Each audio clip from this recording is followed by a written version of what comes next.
अभी तो मैं हाइड्रोजन की गाड़ी पे दिल्ली मेरे पास है, तो पानी से हाइड्रोजन निकाल कर गाड़ी चलेगी।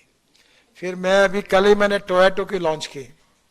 वो ऐसी है कि उसकी एक कैमरी मॉडल था जिसमें 60% पेट्रोल और 40% वही बिजली तैयार करेगा, जो बात आप बता रहे थे। पर मैं किसान हूँ और मेरे सपने का मॉडल ये है जो अभी अगले महीने आ रहा है, जिसके लिए मैं डंडा लेके बैठा हूँ सबके पीछे।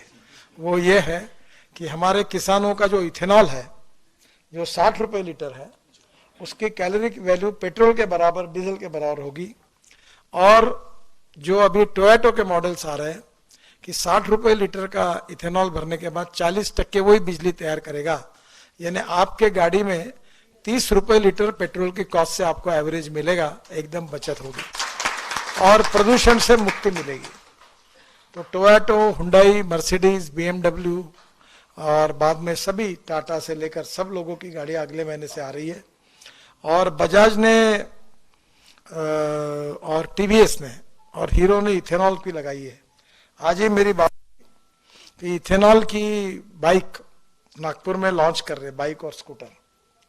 तो मैं कोशिश कर रहा हूँ कि अपने किसान के जितने बेटे हैं वो अपने ही फ्यूल को यूज करें। तो ये स्वाभाविक रूप से सस्ता भी है और प्रदूषण से मुक्त भी है। तो मुझे लगता है कि electric, ethanol, methanol, biodiesel, bio CNG, bio LNG और हाइड्रोजन।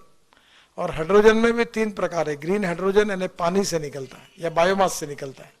आज ही मैं कारपोरेशन के आयुक्तों को कह रहा था कि हमारा शहर पहला है कि हमने टॉयलेट का पानी बेचकर हम लोग 300 करोड़ कमाते हैं।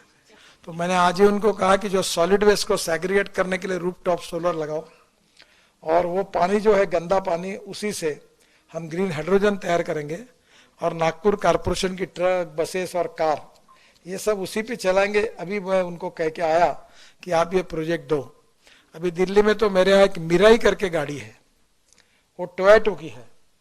मिराई का जापानी में अर्थ होता है भविष्य, और यही भविष्य है। तो आगे चलकर ये भी गाड़ी को ग्रीन हाइड्रोजन पे कन्वर्ट करना होगा। इसके बाद ट्रक, बसेस, ट्रैक्टर, हवाई जहाज, रेलवे और फैक्ट्री भी। कोयले की जरूरत नहीं, पेट्रोल की जरूरत नहीं, डीजल की जरूरत नहीं, गैस की जरूरत नहीं। पानी से हाइड्रोजन निकलेगा और उसके ऊपर दुनिया चलेगी। और मुझे एक बात लगती है कि मैं 2004 से ये कह रहा हूं, पर आउट ऑफ बॉक्स कोई भी बात लोगों को समझाने में समय जाता है, क्योंकि वो जल्दी मानते नहीं है। जितनी बातें कहता था उतनी सब प्रूव हो गई।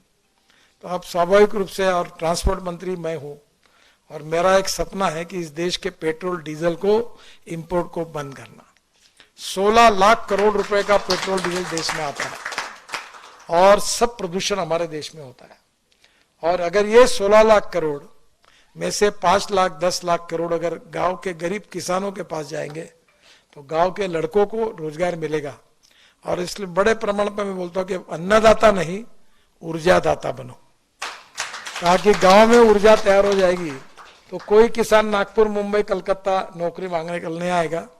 और अभी वो दिन दूर नहीं है कि अपने खेती में कुआं होगा, ऊपर में रूफटॉप सोलर होगा, वहीं से इलेक्ट्रोलाइजर 1 करोड़। मैंने अभी एक फैक्ट्री का उद्घाटन किया बेंगलोर में, तो पूरे 90% प्रोडक्शन एक्सपोर्ट हो रहा है। तो अब इलेक्ट्रोलाइजर 1.25 करोड़ का है। और जो जनरेटर सेट है वो अभी किर्लोस्कर ने मेरे घर पे ही लगाया यहाँ बिल्डिंग में, जो 100% बायो इथेनॉल पर चलने वाला देश का पहला जनरेटर है। क्योंकि डीजल का भाव 110 रुपए और इथेनॉल का भाव 60 रुपए। तो स्वाभाविक रूप से बचत। और मैं कंस्ट्रक्शन इक्विपमेंट वालों के पीछे लगाऊं।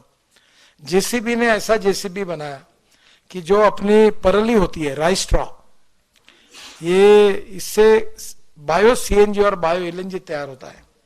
और मेरा ट्रैक्टर खुद का ये सीएनजी पर चलता है। और अभी वो उसके कारण किसान 1 लाख रुपए साल के अगर है तो उसकी बचत होगी, क्योंकि डीजल के बजाय सीएनजी पे चलेगा। और अभी सीएनजी भी ये हमारा फ्यूचर है, एलएनजी भी फ्यूचर है। तो मैं तो आज मुझे खुशी हुई कि जितना electric, ethanol, methanol, biodiesel, bio CNG, bio LNG, electric और ग्रीन हाइड्रोजन, मैं पीछे पड़ा हूँ इसके। और मैं एक दिन ये दिन देखना चाहता हूँ कि हमारे देश का इंपोर्ट 16 लाख करोड़ का 0 हो जाएगा। धन्यवाद।